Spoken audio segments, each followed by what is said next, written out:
पाहुण्यांना स्टेजवर घेऊन यायचं आहे. हर्षवर्धन खांडेकर बहुजन समाज पार्टीचे विक्रोळी विधानसभा अध्यक्ष आहेत. ते त्याप्रमाणे महाराष्ट्र विधानसभेत आता ज्या महाराष्ट्र विधानसभा झाल्या त्या विधानसभेमध्ये बहुजन समाजवादी पार्टीतर्फे सगळ्यात म्हणजे सगळ्या उमेदवारांमध्ये सगळ्यात तरुण उमेदवार म्हणून ते आपल्याला उमेदवार म्हणून लाभलेले सध्याच्या विधानसभा निवडणुकीसाठी ते स्वतः एक लॉचे स्टुडंट आहेत आणि एनसीसी ऑफिस कॅडेट म्हणून देखील त्यांनी कार्य केलेलं आहे. त्यांच्या देखील या ठिकाणी मंडळातर्फे हार्दिक स्वागत करतो. मी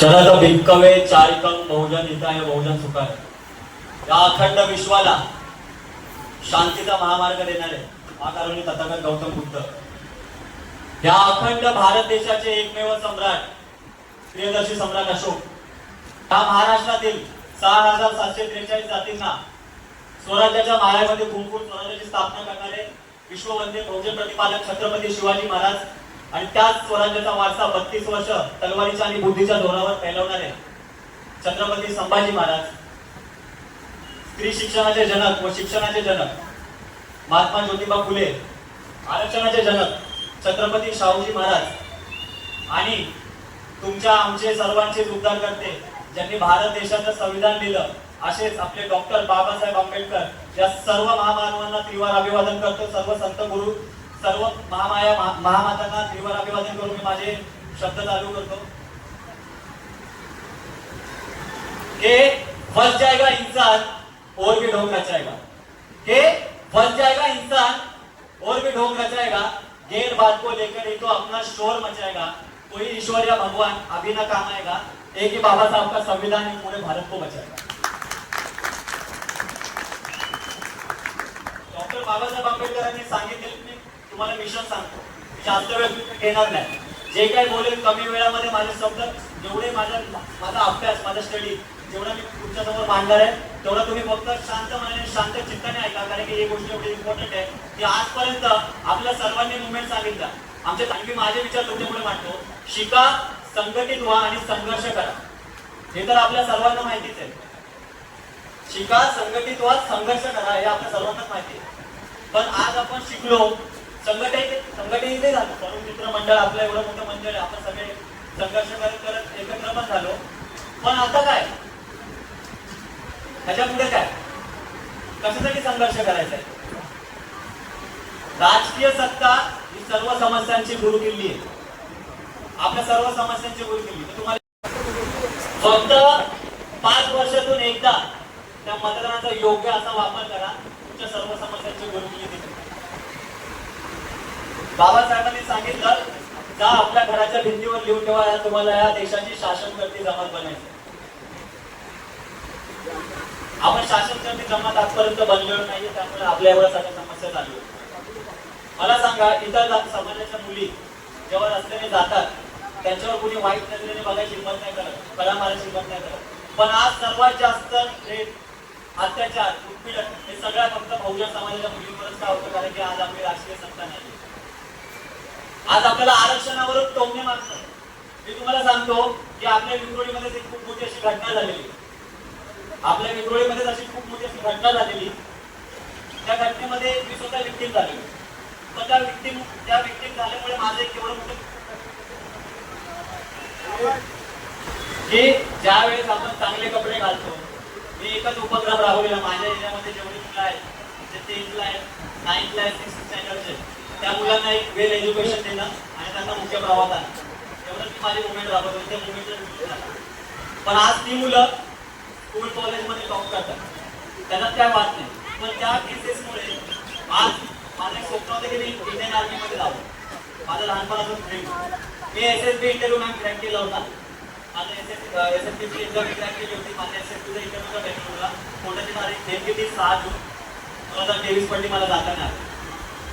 ते खचलो नाही. इंडियन ऑइलची एक्झाम निघली, ऑफिसर एक्झाम पास झालो. सांगायचं तात्पर्य एवढंच आहे की त्याच्यापुढे की आज आपण लाचार नाही बनू शकत, आपण स्वतःच्या जीवन सक्षम उभा राहून चळवळ चालवतो. आज मी डॉक्टर बाबासाहेब आंबेडकरांची मुवमेंट पुढे चालवतोय. का चालवतोय? कारण की मी स्वतः सक्षम म्हणून आपल्या समाजाला नक्की प्रवाहात कसा आणायचा, त्यासाठी आपण प्रयत्नशील राहायला पाहिजे. त्यासाठी आपल्याला शासनकर्ती जमात बनणे हे खूप गरजेचं आहे. त्याच्यापुढे बाबासाहेब सांगतात की देशावर नाही तर जगावर शांततेचं आणि समतेचं राज्य प्रस्थापित करा. म्हणजे काय सांगितलंय? तिथेच थांबू नका, जगावर शांततेचं आणि समतेचं राज्य प्रस्थापित करा. पण आपण त्याच्यामध्ये आपण एक स्टेप पार नाही करू शकलो, त्याच्या पुढे नाही. त्याच्या पुढे बाबासाहेबांनी सारा भारत बौद्धमय करेल. बाबासाहेबांच्या स्वप्नाशी आपल्याला काही घेणं नाही. आज बाबासाहेबांच्या हातात दिलेल्या हक्क अधिकारांवर आपण जगतोय. आपल्याला एवढं सगळं मान सन्मान भेटतो. आज हा प्रोग्राम इथे चालू आहे. आज आपण या खुर्चीवर बसलोय. पण या खुर्चीवर आपल्याला बसवण्यासाठी 1960 पासून ते 92 सालापर्यंत 99 सालापर्यंत आज 2024 मध्ये किती लोकांनी आपल्या प्राणाची आहुती दिली असेल आंदोलनामध्ये, त्याचं उदाहरण तुम्हाला स्वतःला माहिती असेल. मग मी तुम्हाला एवढंच बोलतो, आरक्षणावरून आपल्याला टोमणे मारले जातात. त्या देशाची सर्वात मोठी जी आर्थिक व्यवस्था आहे तो आपला समाज करतो. या देशामध्ये 10% जे बिझनेसमॅन आहे त्यांच्या हातात सगळा देश बरोबर आहे ना. मग त्याच्यामध्ये कुठला आपला बहुजन समाजाचा माणूस आहे? अदानी अंबानी हे लोकच आहेत ना. मग 90% एक टॅक्सचा प्रकारे कॉमर्शियल स्टुडंट असेल, डायरेक्ट टॅक्स असतो आणि इनडायरेक्ट टॅक्स असतो, बरोबर का? तो डायरेक्ट टॅक्स तो डायरेक्ट पे होतो आणि इनडायरेक्ट टॅक्स कधीच पे होत नाही. त्याच्यामध्ये कुठले लोक आहेत जे रस्त्यावरचे झाडू मारतात, जे रस्त्यावरचे कामं करतात, जे तुमच्या बिल्डिंग मध्ये जेव्हा काय तुटतं कुठं त्याची मरम्मत करतात, ते लोक डायरेक्ट टॅक्स देतात. मग तो पैसा कुणाचा आहे? आमचा आहे. मग आरक्षण पण कुणाचं आहे? जे बाबासाहेबांनी ज्या हक्क अधिकार दिले त्या आरक्षणासाठी पण आम्हीच पे करतोय. मग तुम्ही आम्हाला कोणत्या हक्काने बोलता? आपल्या पोरांना जेव्हा आरक्षणावर जे क्वेश्चन सुटतील त्यांना आम्हाला हे उत्तर आपल्या पोरांना पण देता आलं पाहिजे की आम्ही कुणाच्या पैशावर नाही, आम्ही आमच्या पैशावरच शिकतोय. आम्ही देशाला, तुम्हाला नाही पूर्ण देशाला आम्ही अर्थव्यवस्था आमच्या हातात आहे. देशाची पूर्ण अर्थव्यवस्था आपल्याला फक्त सत्ता नाही, काही दिवसात येईल. त्यासाठी काय मला आम्ही 2 गोष्टी तुम्हाला सांगेन की नेक्स्ट टाइम जेव्हाही कधी तुम्ही संविधानाच्या अधिकाराचं पालन करता, जेव्हाही कधी तुम्ही मतदान केंद्रावर जाल, 2 सेकंड तुमचे डोळे बंद करून डॉक्टर बाबासाहेब आंबेडकरांनी त्यांची दिलेले 4 पोरांचं बलिदान एवढं लक्षात ठेवा. जो चेहरा तुमच्या डोळ्यापुढे आहे त्याच व्यक्तीला मतदान करा. एवढंच मी बोलतो आणि इथे थांबतो. माझं काय लांबीला भाषा थांबवतो. मला एक सांगायला आवडेल की काही जसं बोलले की लहान पोरांसाठी तुम्ही काय उपक्रम राबवता. आमचे अमित कांबळे सर आहेत आणि आमचे प्रवीण सर आहेत, जे त्यांना तुम्ही आप्पा म्हणून सगळे आपले त्यांचं नाव इथे प्रतिष्ठित आहे आप्पा. आम्ही एज्युकेशन फील्डमध्ये एवढं ऍक्टिव्हली काम करतो की आज जर कुठे लहान पोरगा जरी शाळाबाह्य मुलं असतील त्यांना आम्ही मुख्य प्रवाहात आम्ही शाळेमध्ये दाखल करून त्यांचं शिक्षण सुरळीत चालेल अशी व्यवस्था करण्याचा प्रयत्न करतो. आणि अशा ऍक्टिव्हिटीज आपल्याकडे जन्माला पाहिजेत आणि कार्यरत राहायला पाहिजेत. महिलांना दादा एक सांगेल, तुम्ही तुमच्यामुळे आज देशांना पूर्वीचा राजा राणींच्या पोटातून येतात, मतदानाच्या पिढीतून येतो, पण त्या जन्माला घालणाऱ्या आई तुम्ही बाप पुराचं समाजापासून संस्कारी आई करत असते. त्यामुळे तुम्ही सर्वात जास्त बाबासाहेबांनी दिलेलं लिटरेचर वाचा, बाबासाहेबांचे विचार आमच्या तुमच्या मुलांच्या मनामध्ये घेतो. त्यावेळेसच आपल्या समाजामध्ये ही चळवळ टिकून राहील. नाहीतर आपल्या समाजाचा जो पुढची पिढी आहे, आता आम्ही आमच्या आता जी पिढी आहे तुम्ही निर्माण करायची गेलेली आहे. आता पुढची पिढी आपल्या समोर बसलेली आहे, त्यांना तयार करायच्या आज एवढं मोठे ते थांबतो. जय भीम, जय भारत, जय संविधान.